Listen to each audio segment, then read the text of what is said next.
warahmatullahi wabarakatuh. Waalaikumsalam warahmatullahi wabarakatuh. Alhamdulillah wassalatu wassalamu ala sayyidina Rasulillah sayyidina Muhammad bin Abdullah wa ala alihi wa sahbihi wa wala ba'd. Kita bersyukur kepada Allah Subhanahu wa taala. Allah Subhanahu wa taala berikan taufik dan bimbingan hingga Allah memilih kita untuk hadir di rumahnya pada pagi hari yang mulia ini. Nikmat yang besar dari Allah Subhanahu wa taala bagi antara kita yang hadir pada diri dari sebelum subuh untuk memakmurkan malamnya di malam-malam yang mulia dan memakmurkan umurnya. Para sahabat Rasul sallallahu alaihi wasallam ketika dia datang ke masjid sebelum subuh, kemudian ditanya oleh para tabi'in, mereka mengatakan kunna na'uddu anna al-ghadwa ila al-masjid fi mithal hadhihi as-sa'ah ghazwah fi sabilillah. Para sahabat mengatakan dahulu kami di zaman Rasulullah menganggap keyakinan dari apa yang kami terima dari didikan dan ajaran Nabi Muhammad, kami beranggapan bahwasanya datangnya seseorang di pagi hari ke masjid sebelum subuh di waktu yang semacam ini itu pahalanya seperti pahala berjihad di jalan Allah Subhanahu wa taala. Alhamdulillah atas nikmat yang besar dari Allah Subhanahu wa taala kita hadir di masjid yang mulia. Dan sesungguhnya masjid itu enggak sama. Masjid itu enggak semua masjid sama. Ada masjid di mana pahala dari Allah taala di masjid tersebut berlipat ganda. Allah mengistimewakan ada tempat tertentu, ada orang-orang tertentu, ada waktu-waktu tertentu. Begitu juga Allah mengistimewakan masjid. Gak bisa dibilang bahwa semuanya bumi Allah sama, tanah yang ada di bumi Allah sama. Atas perbedaan Allah membedakan antara masjid dengan masjid, antara masjid dengan toilet. Beda. Bahkan tidak sah ya, tidak dalam ada ini di dalam masjid. Toilet haram. Bawa nama-nama suci, bawa mushaf, bawa Quran, tetapi Allah Subhanahu wa taala memuliakan beberapa tempat dengan kemuliaan. Bahkan masjid itu sendiri, Nabi sallallahu alaihi wasallam mengatakan bahwasanya salat di Masjidil Aqsa, maksudnya salat di Masjidil Aqsa pahalanya seperti pahala salat 500 kali lipat. Salat di Masjidil Aqsa dan sholat di masjidku ini pahalanya 1000 kali lipat kata Rasulullah. Sholat di Masjidil Haram dan sholat di Masjidil Haram pahalanya sebesar 100.000 pahala kata Rasulullah Sallallahu Alaihi Wasallam. Kemudian juga lain daripada masjid itu semua pahalanya memang betul sama.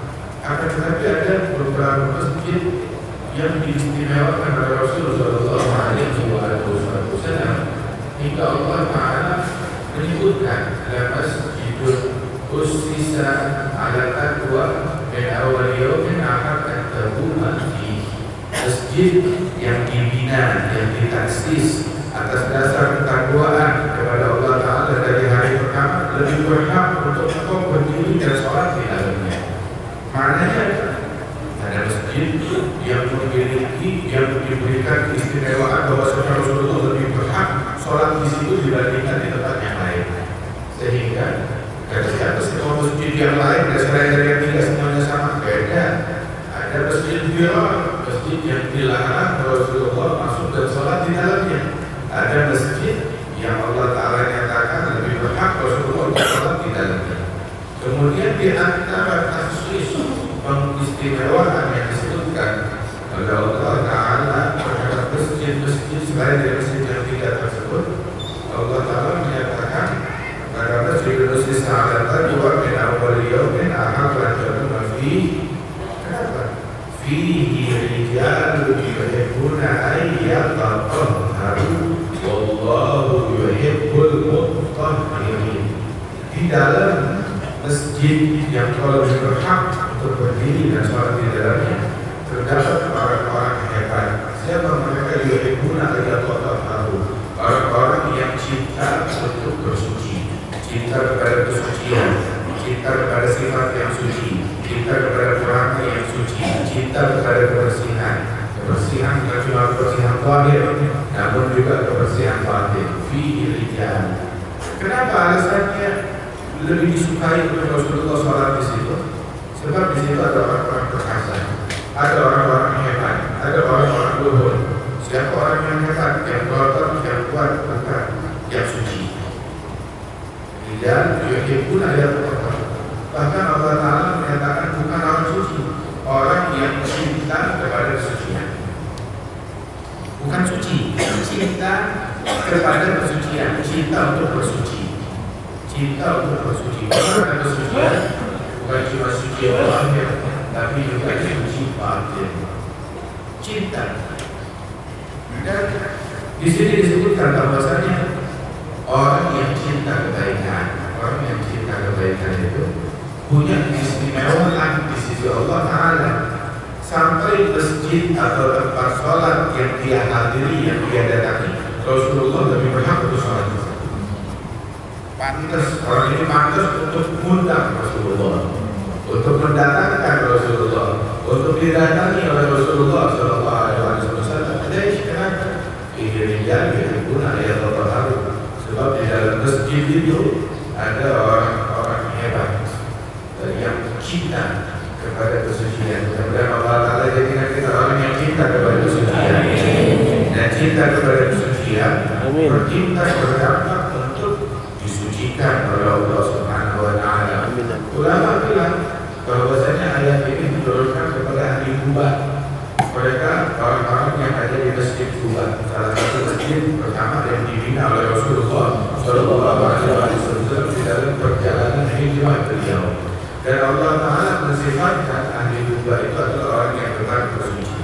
Suci, ya suci batin dan suci zahir. Adapun suci batin dari syirik, suci batin dari kesombongan, suci batin dari riya, suci batin dari ujub, suci batin dari menganggap diri lebih mulia daripada orang lain. Kemudian juga suci zahir, ulama mengatakan bahwasanya kebiasaan ahli Kuba itu kalau mereka bersuci itu atau beristinja, dia cuma melakukan awal hajar, menggabungkan istinja mereka itu istinja dengan hajar, dengan batu istinja dan istinja dengan air. Sebab ditanya istinja itu dalam fikih yang paling afdal itu yang mana? Istinja dengan air ataupun istinja dengan hajar, dengan batu istinja. Kalau istinja dengan air lebih afdal, sebab istinja dengan air cuma menghilangkan apa namanya air najasah, tetapi asal tetap ada, bekas-bekasnya tetap ada. Adapun istinja dengan air itu menghilangkan asal air najasah. Tapi yang lebih afdal dari itu semua menggabungkan dua-duanya. Pertama istinja dengan hajar, kemudian baru istinja dengan air. Dan itu dilakukan oleh para ahli Kuba. Maknanya mereka orang-orang Islam dari permulaan Islam adalah orang yang suka kebersihan, orang yang suka kesucian. Dan subhanallah, Islam senantiasa merubah dari hidup seseorang. Yang tadinya jorok jadi bersih, yang tadinya berantakan jadi rapi, yang tadinya tidak tertib menjadi tertib. Hebat dari Allah Ta'ala. Muslim, semua Muslim yang benar, ini harus sudah bangsul. Semua Muslim di saat yang semacam ini harus sudah bersih di muka. Jangankan wajahnya, kakinya juga bersih. Apalagi wajahnya, kakinya juga bersih. Namun orang yang tidak sembahyang, itu mukanya dibasuh berapa kali. Kaki orang yang sembahyang lebih bersih daripada muka orang yang sembahyang. Sebab kakinya dibasuh itu paling banyak itu 5 kali dikali 3. 5 kali dikali 3. Kaki orang yang sembahyang dibandingkan orang yang tidak sembahyang, alhamdulillah, yang menjadikan kita orang yang beriman kepada Allah Subhanahu Wa Ta'ala. Jadi masjid adalah masjid yang berkah, masjid yang dibangun atas dasar takwa kepada Allah Subhanahu Wa Ta'ala. Kaum sholihin rijalun yuhibbuna an yatatahharu. Berapa banyak orang saleh yang pernah masuk ke masjid ini, yang sholat di masjid ini, yang mengajar di masjid ini, dari sejak Masya Allah lebih dari 100 tahun yang lalu berapa main masjid 300 tahun yang lalu Masya Allah berapa aulia yang masuk, berapa aulia yang sholat, tiap masjid berapa banyak wali-wali yang sholat di tempat yang mulia di situ. Mudah-mudahan Allah Subhanahu Wa Taala menjadikan kita sebagai orang-orang yang mengikuti jejak aulia, jejak sholihin, para pecinta Allah, pecinta Rasul Sallallahu Alaihi Wasallam. Amin ya Rabbal Alamin. Dan guru-guru kita dan mereka yang memakmurkan masjid ini sejak zaman dulu hingga masa sekarang ini, yang sholat, yang mengajar, yang mengimamkan, yang azan, yang iqamah, yang berkhidmat di masjid ini. Allah Subhanahu Wa Taala memberikan mengangkat derajat mereka tinggi dan mengampunkan dosa-dosa dan kesalahan mereka dan menjadikan kita sebagai orang-orang yang berjalan menempuh jalan yang mulia tersebut. Amin ya Rabbal Alamin. Di dalam sholat kemuliaan subuh, Rasul Sallallahu Alaihi Wasallam tidak pernah meninggalkan sholat kemuliaan subuh. Itu dalam sholat kemuliaan subuh kata Rasul Sallallahu Alaihi Wasallam, "Raka'atal fajr khairun min dunya ma fiha." Sholat 2 rakaat sebelum subuh pahalanya lebih baik dari dunia seisinya. Ulama mengatakan apa sih artinya dunia seisinya? Kalimat Subhanallah, Alhamdulillah, wa la ilaha illallah akbar lebih suka Rasulullah dari semua benda yang disinari oleh cahaya matahari. Namun makna hadis lebih paham. Kata ulama bahwasanya 2 rakaat berbeda subuh lebih baik dari dunia seisinya. Maknanya seandainya seseorang memiliki dunia seisinya dari yang halal, kemudian semua yang dia punya dari dunia seisinya itu dari yang halal diinfakkan di dalam ketaatan, maka pahala salat sunnah qobliyah subuh lebih afdal dari itu semua. Salat sunnah qobliyah subuh lebih afdal pahalanya daripada itu semua. Alhamdulillah.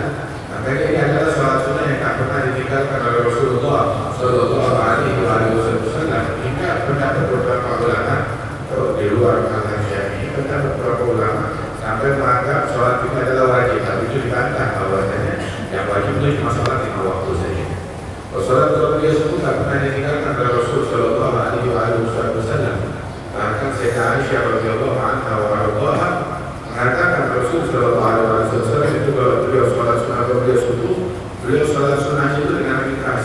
Dia baca Fatihah, kemudian juga baca surat atau ayat-ayat tersebut dengan ringkas dibaca oleh Rasulullah Sallallahu Alaihi Wasallam. Sampai saya Aisyah mengatakan, sampai saya bingung, ini ringkas sekali kemuliaan subuhnya Rasulullah. Sampai saya tanya, antara Al-Fatihah apakah Rasulullah baca surat Fatihah atau tidak? Saking ringkasnya salat sunnah kemuliaan subuh yang dilakukan oleh Rasulullah kemuliaan subuh. Adapun salat subuh itu termasuk sholat dengan Quran al-Fajr, Quran al-Fajr, Quran al-Fajr karena masyhuda. Al-Quran di waktu fajar itu disaksikan oleh para malaikat Allah Subhanahu Wa Taala, termasuk yang diajarkan sholat sunnah subuh untuk dipanjangkan, untuk baca ayat-ayat Al-Quran yang panjang. Itu para ulama Syafi'iyah membagi Al-Quran itu adalah al-mufassal. Ada al-mufassal. Al-mufassal itu dibagi menjadi 3 bagian. Ada 2 al-mufassal, ada al-awsat, ada al-qisar. Mufassal itu ulama bilang bahwasanya bagian dari Al-Quran, bagian akhir dari Al-Quran, di mana itu berfasal-fasal. Ada sebentar-bentar, sebentar. Itu dimulai dari surat Al-Hujurat sampai akhir Al-Quran. Nah itu disebutkan bahwasanya ada dari mufassal itu yang bagian panjang, ada yang sedang, ada yang pendek. Yang panjang itu dari Al-Hujurat sampai Amma Yatasa'alun, riwayat sampai Amma Yatasa'alun. Al-Awsat yang medium itu mulai dari Amma Yatasa'alun sampai Al-Duha, begitu sampai As-Salzala. Ada pun yang qisar yang pendek dari Al-Mufassal itu adalah mulai dari Al-Duha sampai akhir sampai An-Nas. Ada pun sholat subuh disunahkan bacanya dari tual, dari yang panjang. Ada pun sholat subuh dan zuhur sunahnya dari yang tual. Sholat isya dan sholat asar sunahnya dari yang al-awsat, yang sedang, yang medium. Ada pun sholat maghrib sunahnya diambil dari yang qisar. Itu yang biasa dibaca oleh Nabi Muhammad terkadang Rasulullah membaca di luar itu semuanya. Pernah sholat maghrib membaca surat Al-Mursalat Al-Fat akhir dari juz 29. Kemudian juga biasanya setiap hari Jumat subuh Nabi keseringan itu selalu membaca saat sholat subuh dari Jumat. Rakaat pertama membaca surat Al-Nabi Sajdah, dan rakaat full dibaca oleh Rasulullah, dan rakaat kedua membaca Al-Hatta Al-Insan, surat Al-Insan. Kemudian juga apabila malam Jumat di Isya, Nabi membaca rakaat pertama itu. Begitu juga ketika sholat Jumat, biasanya Rasulullah membaca ketika sholat Jumat dan ketika Isya di malam Jumat membaca rakaat pertama surat Al-Jumu'ah, dan rakaat kedua membaca surat Al-Munafiqun. Dan juga terkadang pun juga dianjurkan oleh para ulama apabila dari surat-surat itu baca sampai Ismail Fir'ala dan hal-hal itu Rasyiyah. Oleh hasil Sayyidina Umar bin Khattab itu pernah pun juga membaca surat Al-Kahf. Surat Al-Kahf dibaca di dalam sholat subuh, 110 ayat dibaca oleh Sayyidina Umar bin Khattab radhiyallahu anhu wa radhiyallahu. Wa Quran dan Fajr kan masyhur. Quran di subuh itu disaksikan oleh para malaikat. Malaikat mana? Malaikat al-hafadhah bil-lail wa nahar. Malaikat mencatat pendata di malam hari dan di siang hari. Mereka saling ganti shift itu di dua waktu. Malaikat setiap manusia ini dia punya mencatat itu ada raqib mu'atid, ayat itu mendorong dia ada raqib mu'atid. Ada lagi mencatat al-hafadhah. Mereka itu setiap orang itu ada 10 malaikat yang menjaga dia, yang mencatat, yang mendata dia bersama raqib dan atid. Jadi datanya double. Nah itu al-hafadhah tersebut tugas siang hari dan malam hari beda malaikat. Dan mereka itu ketika berganti tugasnya itu di pagi hari dan di sore hari. Sore hari ketika waktu asar dan pagi hari ketika waktu subuh. Ketika malaikat itu menghadap kepada Allah Ta'ala setelah pergantian shift, Allah Ta'ala yang maha tahu berkata dari mana kalian datang. Kami datang dari hamba-hamba-Mu ya Allah. Kaifa ajibtum ibadi, bagaimana kalian datang di hamba-hamba-Ku? Tanya Allah Ta'ala, dan Allah lebih tahu. Tapi kisah ini agar kita mengetahui kemuliaan dari ajaran Rasulullah. Maka malaikat itu memberikan laporan kepada dia, atainahum wa hum yusallun wa taraknahum wa hum yusallun. Saat kita datang, mereka sedang sholat, kita temui mereka pergantian shiftnya saat mereka lagi sholat.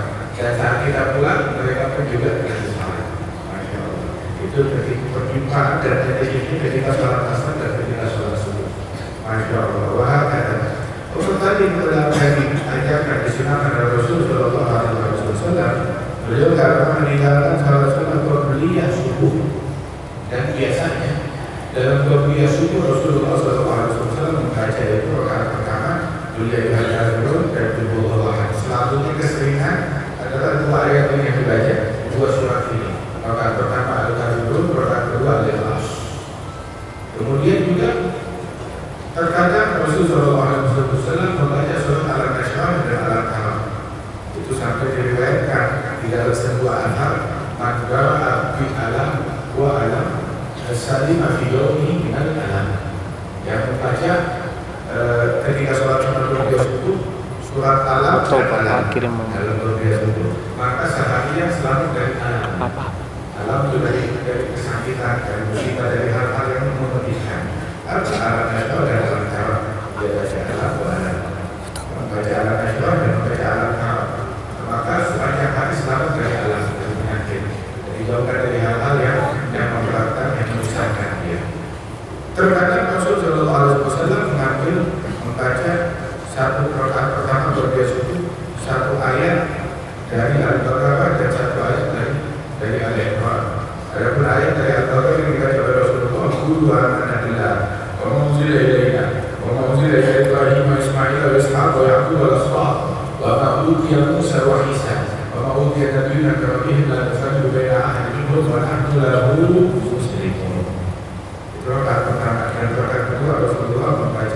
قل يا أهل الكتاب تعالوا إلى كلمة سواء بيننا وبينكم ألا نعبد إلا الله ولا نشرك به شيئا ولا يتخذ بعضنا بعضا أربابا من دون الله فيتولوا فقولوا اشهدوا بأننا مسلمون.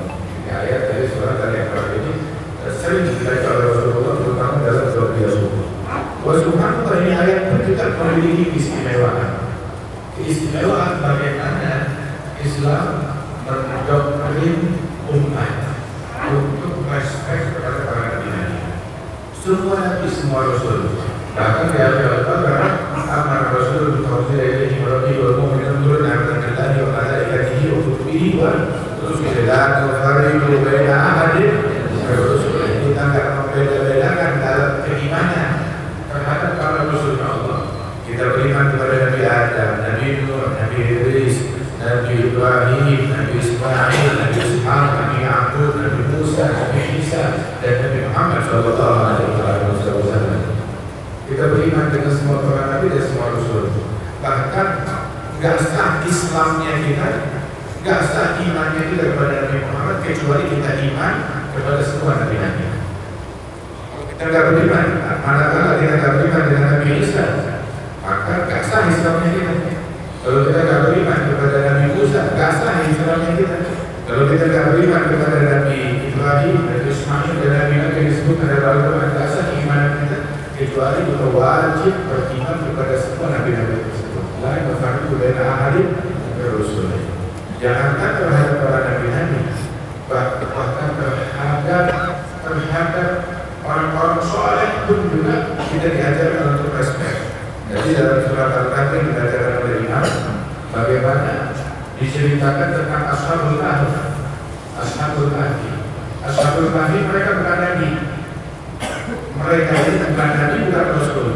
Mereka adalah para pemuda, para sholihin dari umatnya Nabi Isa. Dan juga mereka beriman kepada Nabi Isa, mengikuti ajaran Nabi Isa yang asli, yang benar.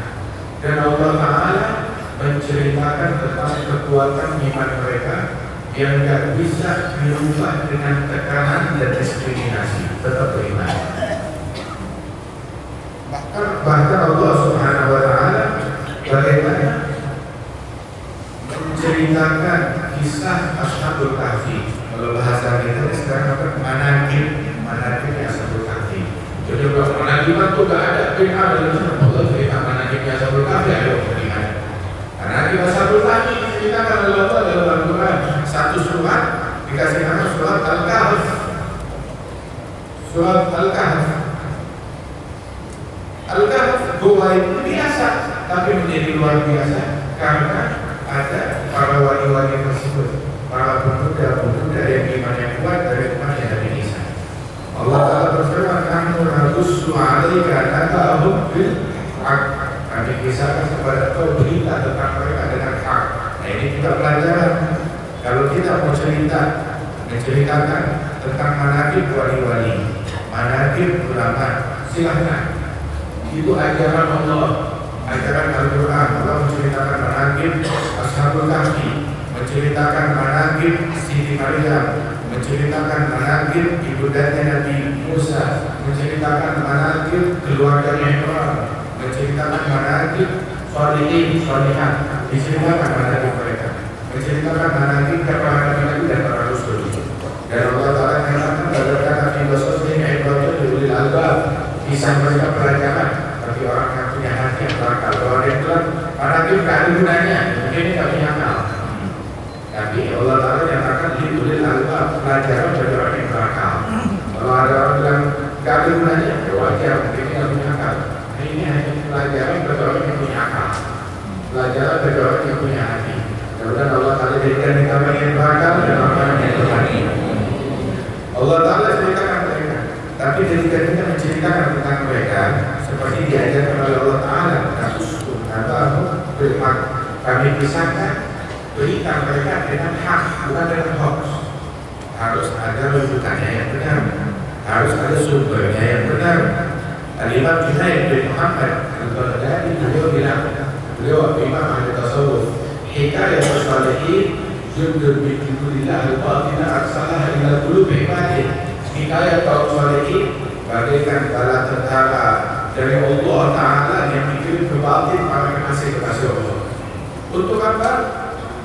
Kata Nabi Sallallahu kami antar Rasul man nusabbitu bihi wa adam, untuk mengokohkan hatimu, untuk menguatkan hati dalam menempuh jalan para wali-wali, jalan para kaum salihin. Kita akan disampaikan karena Nabi Sallallahu kata dengan hak, dengan hoax. Sebutkan dengan sumbernya. Sebab nggak bisa dia menceritakan dengan mengarang-arang. Nanti kalau dia mengarang-arang maka kita berdusta. Harus ada sumbernya yang jelas dari mana dia dapatkan. Rasulullah menyebutkan di dalam hadis, kafa bil mar'i kadziban dan hadis dari kulli ma sami'. Cukup seseorang yang akan berdusta hanya sekedar menyampaikan, tetapi tanpa dia cross check memastikan sumber ceritanya dari mana. Kita dari tadi ilmu ini adalah agama. Lihat-lihat dari mana kita menyampaikan agama kita, sumbernya dari mana. Setelah itu sumber yang jelas, ada orang yang masih berdusta, ya tidak semua orang berakal. Akan tetapi ambil di hikmah bahwasanya Allah Ta'ala ceritakan kisah asli Tuhan. Wasatu Nabi bukan Nabi, mereka bukan Nabi. Sebab antara Nabi Isa dan Nabi Muhammad tidak ada Nabi, tidak ada Rasul. Antara Nabi Isa dan Nabi Muhammad berlalu 500 tahun serta Nabi Isa tidak ada lagi kecuali Nabi Muhammad Sallallahu Alaihi Wasallam. Dan itu di Al-Quran dikisahkan, Allah menyebutkan mention tentang kaum Hawariyin disebutkan di dalam Al-Quran. Dari Nabi Isa dan mereka sahabat-sahabat Isa, mereka adalah orang-orang mulia. Disebutkan oleh Allah Ta'ala tentang mereka di dalam Al-Quran. Dan mereka bukan Rasul. Kemudian juga Ashabul Kahfi, mereka dari umatnya Nabi Isa, orang-orang mulia. Bahkan doanya itu masih kita baca ketika mereka dijawab menjadi dalam kalau Rabbana atina min ladunka rahmatan wa hayyi lana min amrina rashada. Allah mengajarkan kita ini baca doanya sebelum tahfi umatnya Nabi Isa, Rabbana atina min ladunka rahmatan wa hayyi lana min amrina rashada. Kemudian juga di antara umatnya Nabi Isa yang disebutkan di dalam Al-Quran, mereka para utusan Nabi Isa yang ada di surat Yasin. Arsala alaihim naya fa'azazna qabla dzalik. Kalau itu mursalun. Kami adalah rasul, bukan rasul utusan Allah, tapi utusan Isa bin Maryam. Utusannya Isa bin Maryam dikirim ke Antakya untuk berdakwah, mendapati tantangan, mendapati gangguan, tapi mereka tetap gigih di dalam berdakwah. Kenapa Allah Ta'ala kisahkan ini semuanya? Untuk memberi contoh kepada kita, mengambil teladan dari orang-orang soleh, dari umat mana juga. Satu, dan juga cinta kepada kaum soleh ini dari umat mana juga. Dari umat mana juga. Walaupun dari kalangan Bani Israil, tetap kita wajib mencintai mereka. Bahkan di dalam Al-Quran Allah Subhanahu wa Ta'ala bagaimana mengajarkan kepada guru amanah billah wa unzila ilaina Ibrahim wa Ismail wa Ishaq wa Yaqub wa al-asbaq wa ma utiya Musa wa Isa. Katakan kami beriman kepada Allah dan beriman kepada apa yang diturunkan Allah Ta'ala kepada Ibrahim, Ismail, Ishaq, Yaqub, asbaq. Asbaq itu siapa?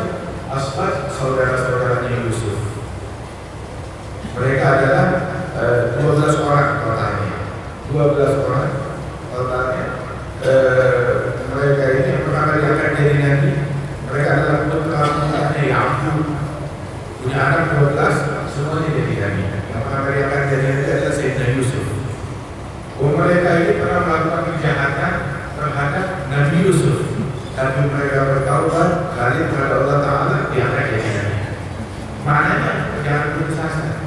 Sejahat apapun orang jangan putus asa. Rahmat Allah terbuka kalau dia mau balik. Nabi Musa pernah membunuh satu nyawa. Wahab akhir Tuhan dan hampir saja membunuhnya orang yang kedua. Kemudian ketika dia merujuk balik kepada Allah Subhanahu wa taala, dilatih menjadi nabi yang paling elit, nabi yang paling mulia bersama ulul azmi minar rusul. Para elit rusul itu ada 5. Sahadatuna Nuh, wa Musa, wa Isa, wa Ibrahim, wa Nabi Muhammad sallallahu alaihi wasallam, nabi yang paling elit, yang paling agung. Nah, kemudian juga Nabi sallallahu alaihi wasallam menceritakan, "Kaifa idza nazala fikum ibnu Maryam wa imamukum bikum." Bagaimana apabila kelak di akhir zaman turun di akhir umat ini turun Isa ibn Maryam. Ketika turun Isa ibn Maryam dan ikut sholat bersama umatnya Nabi Muhammad, saat turun Isa ibn Maryam, dia ikut sholat muslimin di Masjidil Aqsa. Saat tersebut kemudian yang menjadi imam sudah itu satu sholat, tapi yang menjadi imam adalah salah seorang pewarisnya Nabi Muhammad, Sayyidina Imam Mahdi. Dia menjadi imam, Sayyidina Isa bermakmum di belakang. Sayyidina Mahdi mau mundur, mempersilakan Nabi Isa, enggaklah, ini sholat diigamahkan untuk engkau, mengatakan igamahnya untuk engkau. Maka Sayyidina Isa bermakmum yang imamnya bukan Nabi Muhammad sallallahu alaihi wasallam. Baru nanti setelah itu sholat-sholat berikutnya Sayyidina Isa yang menjadi imam. Sayyidina Isa dia sholat dengan cara yang diajarkan oleh Nabi Muhammad, berwudu dengan wudu yang diajarkan oleh Nabi Muhammad, menjalankan sunnah yang diajarkan oleh Nabi Muhammad sallallahu alaihi wasallam. Sebab mereka bersaudara semuanya. Ada rusul dan mu'allati, tariquhum wahidatun fil dati. Jalan mereka, metode mereka itu para rusul adalah saudara semuanya. Dan Nabi berkata bahwasanya, "Laukana Musa wa Isa hajain, lama yas'u ma'ilati Ibrahim." Kalau Musa dan Isa hidup, maka tidak ada jalan lain bagi mereka untuk dekat kepada Allah kecuali meneladani Rasulullah sallallahu alaihi wasallam. Bahkan kalau kita lihat, wah, Nabi Isa lebih baik sama kita daripada yang lain. Betul kan? Nabi Isa berkhitan, muslimin semua berkhitan. Nabi Isa berkhitan. Di hari ke-7 berkhitan. Muslimin semua berkhitan. Nabi Isa tak makan anak, hewan itu daging kambing, dia tidak makan. Muslimin semuanya demikian. Jadi kalau Nabi Isa datang kira-kira makannya di restoran kalau muslimin lah, yang pasti halal, dia bakal muslimin demikian. Masya Allah. Kemudian juga kalau dilihat ilustrasinya, dengan segala terkadang itu ada penyusupan, kebohongan yang terjadi. Tapi dengan segala itu semuanya lihat ilustrasi gambar Nabi Isa lebih mirip kita daripada yang lain. Dengan janggutnya, dengan kumisnya, rambutnya panjang, pakai gamis, pakai dua minimal kita daripada yang lain. Alhamdulillah. Kemudian juga Sayyidina Isa bin Maryam, kata Rasul sallallahu alaihi wasallam, bakal turun di akhir zaman. Yaqtulul khinzir, akan membasmi hewan ternak. Sebab virus dari situ, penyakit dari situ, kerusakan dari situ, dia akan basmi. Wa yaksiru salib, dan mematahkan salib. Apa kata yang mematahkan salib? Disebut bukan saya. Siapa yang tahu dia? Bukan saya. Ya, kalau ditaruh ini bukan saya, bukan. Wa maksudnya Allah Ta'ala berfirman, mereka tidak pernah membunuhnya. Jangankan membunuh, bersalib itu juga bukan bisa.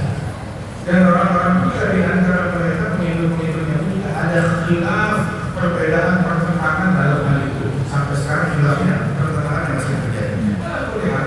Dengan segala pertentangan tersebut kita beriman dengan Nabi Isa, kita cinta kepada Nabi Isa, dan kita mengidolakan Nabi Isa.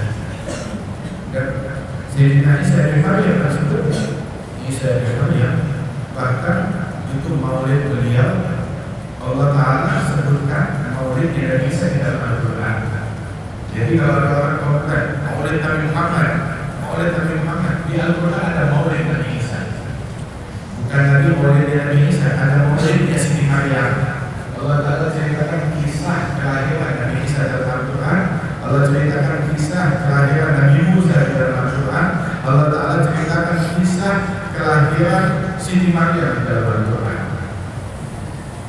Dan Allah Ta'ala menceritakan kisah kelahiran Nabi Yahya di dalam Al-Quran. Berasal dari Quran, dari semangat, dari harapan Sayyidina Zakaria.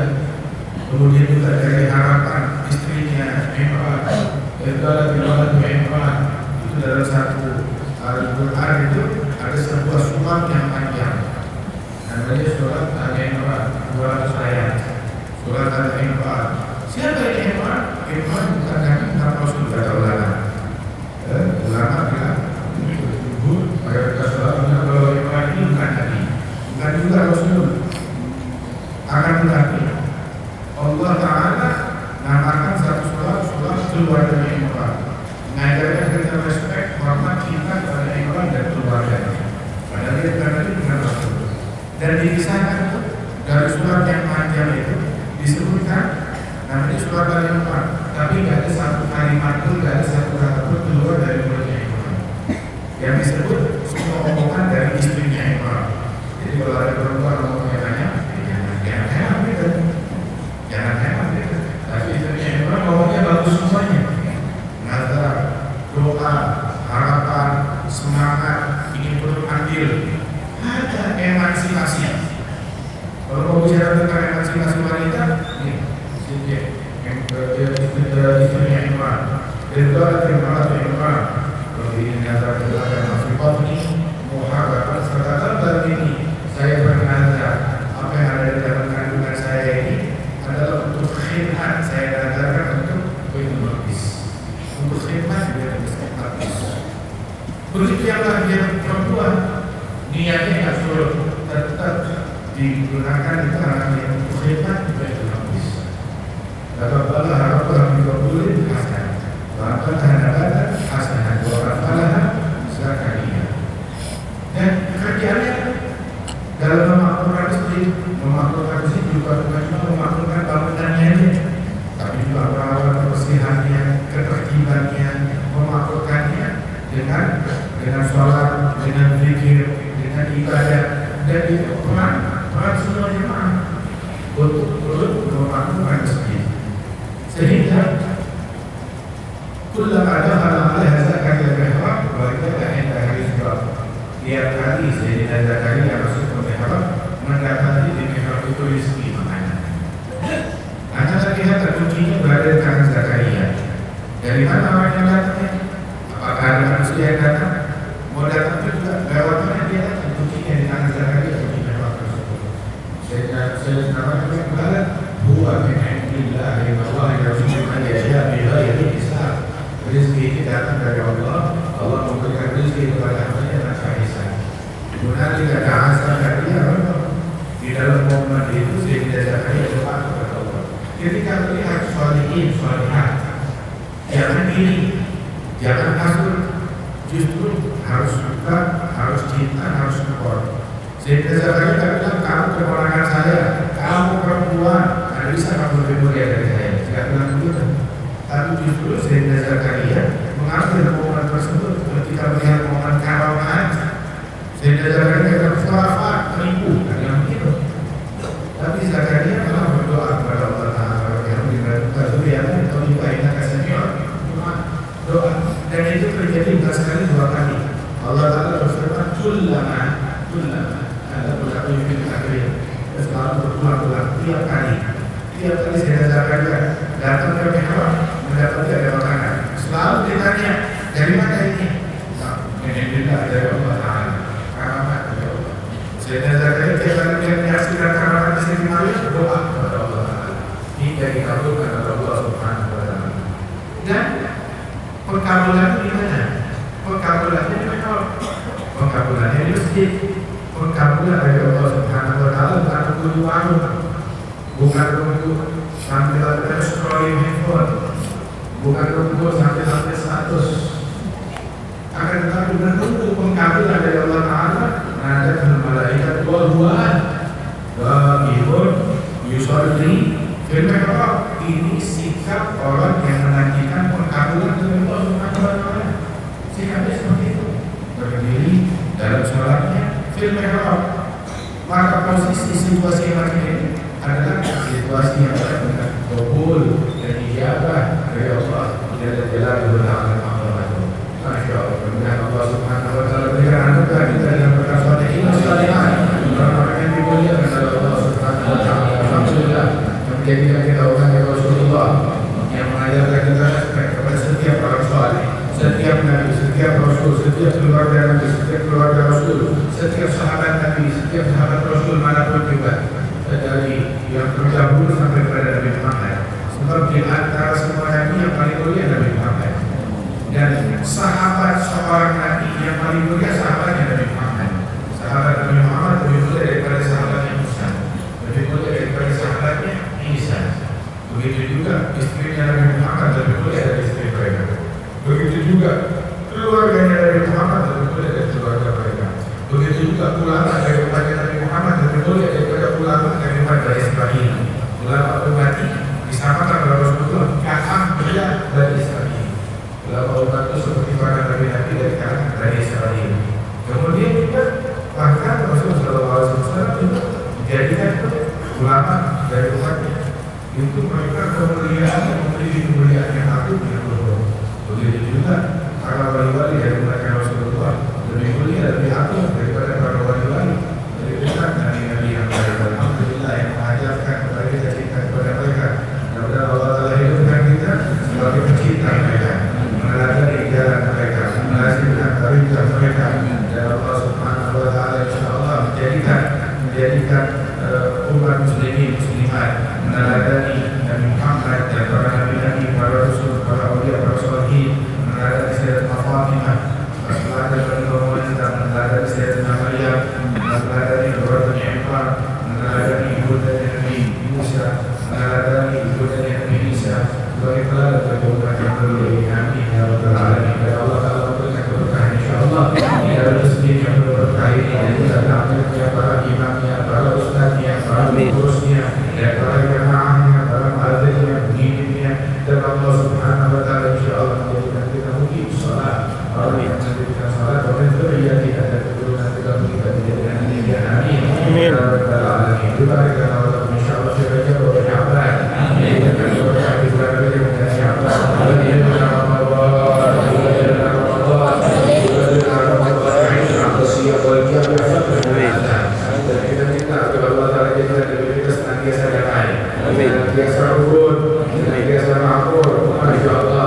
Alhamdulillah, ini kalau kita dalam Islam diajarkan respect kepada para nabi-nabi.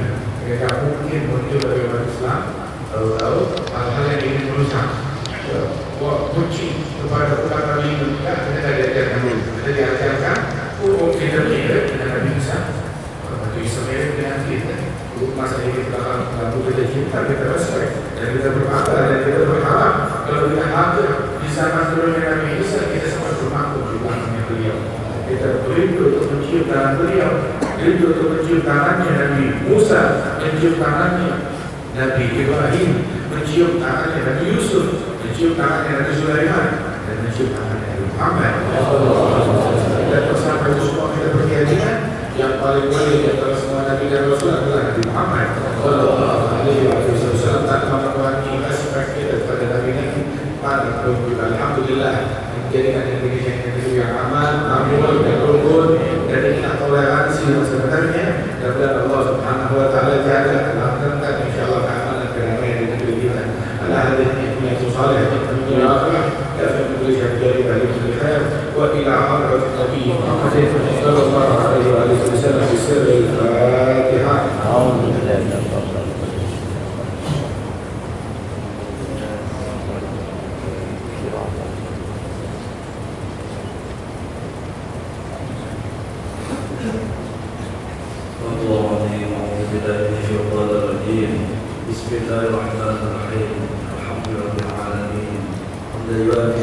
Semoga kita mendapatkan ilmu yang bermanfaat yang bisa kita amalkan dalam kehidupan sehari-hari. Amin ya rabbal alamin.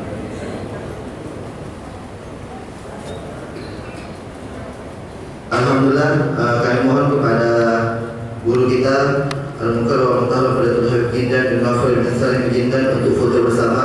Para jamaah sekalian, mohon untuk tidak bersalaman. Silakan.